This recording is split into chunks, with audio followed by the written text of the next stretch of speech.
suppose I ought to go. Is it very late? Oh, very.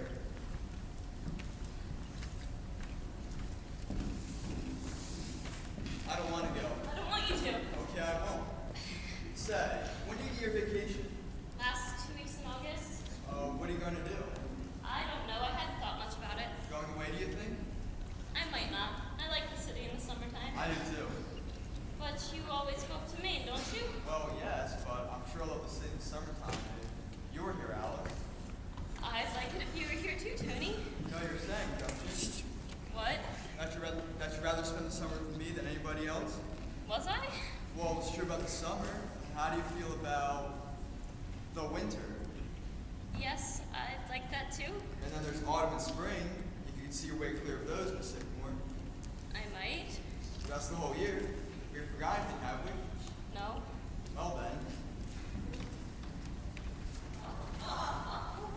Alice! Alice, dear.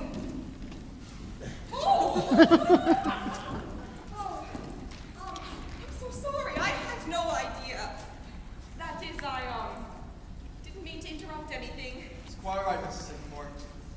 Yes, well, I just came down for a manuscript, and then you could go back to whatever it is the two of you were doing. Oh, here it is. Sex takes a holiday. Well, good night, Mr. Kirk. Good night, Mrs. Sycamore. Well, I think that you can call me Penny.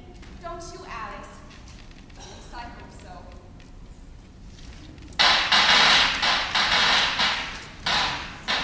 What is that?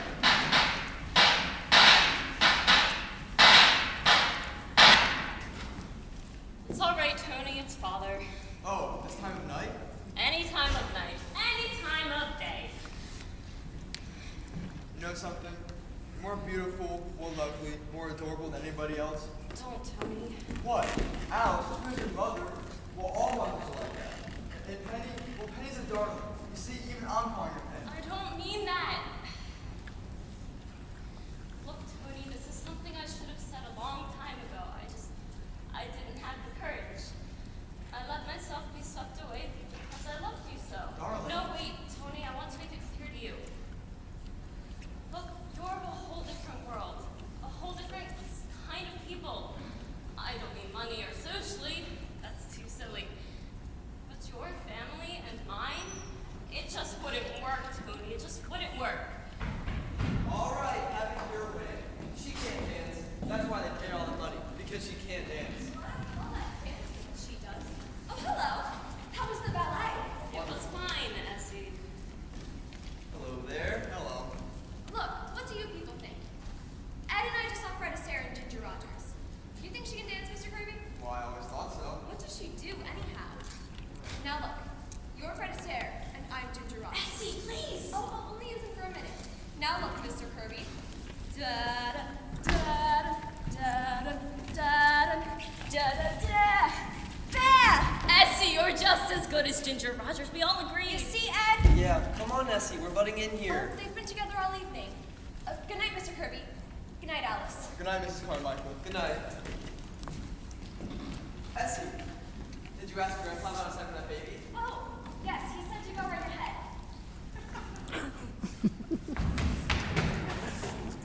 You see? That's what it would be like. Oh, I didn't mind that. Anyhow, we won't live with your family. It'll just be you and I. No, it won't. It's never quite that. I love them, Tony. I love them deeply. I know that some people could break away, but I couldn't. Oh, I know they do rather strange things, but they're gay and they're fun, and I mean the way they don't care about things other people give their lives to. There's a sort of nobility about them. Alice, you're talking as only you can understand them. That's not true. Why, every family has their curious little traits. My father raises orchids at $10,000 a bulb. Is that sensible? And my mother believes in spiritualism. That's just as bad as your mother writing plays. It goes deeper than that, Tony. Your mother believes in spiritualism because it's fashionable, and your father raises orchids because he can't afford to. My mother writes plays because 8 years ago, a typewriter was delivered here by mistake. Well, what of it? And look at Grandpa. 35 years ago, he just quit business one day. He went went up to his office in the elevator and came right back down again. He just stopped. He could have been a rich man, but he said it took too much time. So for 35 years, he's just collected snakes and gone to circuses and commencements, and it never occurs to any of them. Hello there, children. Good evening, Mr. Vanderhoff. Hi, Grandpa. How's the weather? Seems like a nice summer evening. It's lovely, Grandpa. Well, I'm off. Got a standing gate with a policeman on the corner. Policeman. Yes. You got a standing gate, 12:30 every night. He's really a doctor.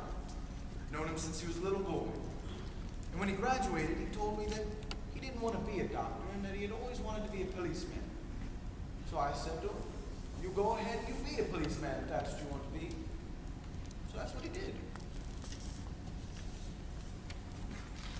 Oh, say, what do you think of my new hat? Oh, it's very nice, Mr. Vanderhoff. Yeah, I like it. The government gave it to me.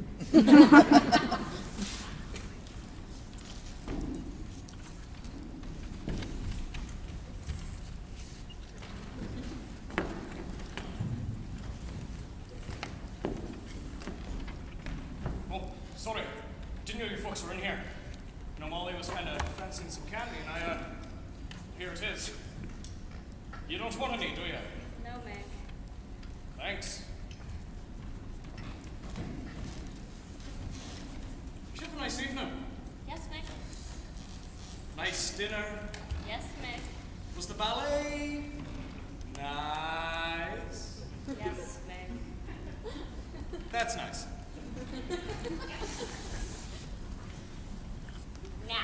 Now, you see what I mean?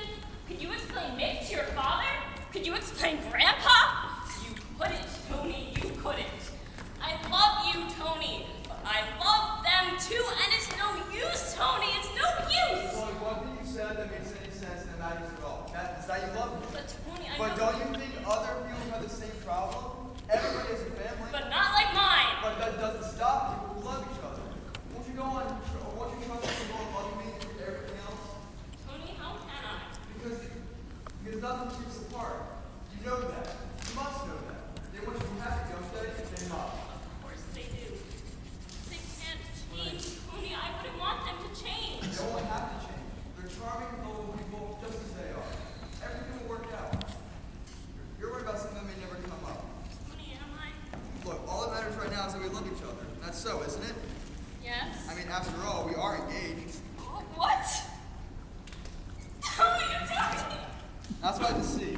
Gaiety, young gentleman calling, getting engaged and all of that. Well, what do I say? Well, first you thank the young man for getting engaged to you. Thank you, Mr. Kirby, for getting engaged to me. And then you tell him what it was that first took your girlish heart. The back of your head. Huh? It wasn't your charm, and it wasn't your money. It was the back of your head. I just liked it. Well, what happened when I turned around? I got used to it after a while. Think of it. We're pretty lucky, aren't we? I know I am. I'm the luckiest girl in the world. I'm not exactly unlucky myself. Oh dear. I suppose I ought to go. Good night, Alice. Until tomorrow. Good night, Chris. Isn't it wonderful to work in the same office? Otherwise, I'll be hanging around here all day long. Won't it be funny seeing each other in the office tomorrow and going on as if nothing ever happened? Well, thank God I'm vice president. I can dictate to you all day long. Dear Miss Sycamore, I love you, I love you, I love you. Darling, you're such a fool. How about you come to the drugstore tomorrow morning before you go up? I have a million things to say to you. All right. And then lunch, and then dinner tomorrow night. What do you want me to say? Well, it's gotta come out sometime. If you know a housetop, I'll do a little shouting.